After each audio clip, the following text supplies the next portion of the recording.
अमरावती जिल्ह्यातील काही प्रशासकीय निर्णय व रस्ते कामांबाबत निर्माण झालेल्या संभ्रमावर जिल्हाधिकारी, लोकप्रतिनिधी व संबंधित अधिकाऱ्यांनी स्पष्ट खुलासा करावा अशी मागणी एका नागरिक समितीच्या वतीनं करण्यात आली आहे।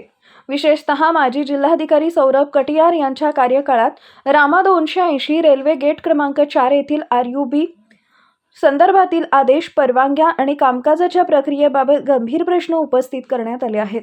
या प्रकरणात रेल्वे विभाग, सार्वजनिक बांधकाम विभाग आणि जिल्हा प्रशासन यांच्यातील समन्वयाअभावी रस्ता गेल्या 1 वर्षापासून बंद असल्याचा दावा करण्यात आला आहे।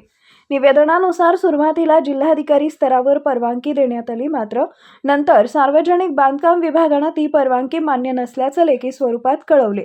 त्यानंतर नव्याने आदेश काढण्यात आले असले तरी प्रत्यक्षात काम सुरू न होता नागरिकांना मोठ्या त्रासाला सामोरं जावं लागत असल्याचं सांगण्यात आलं आहे।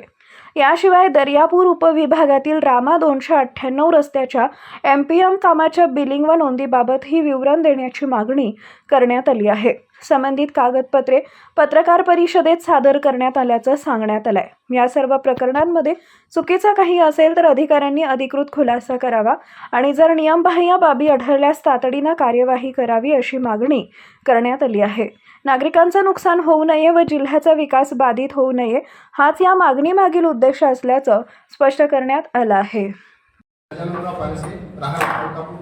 समाजसेवक आणि इतर आमची मलकापूर माझे मित्रमंडळ, मी आपल्या समोर एक विषय रस्त्याबाबतचा विषय आहे।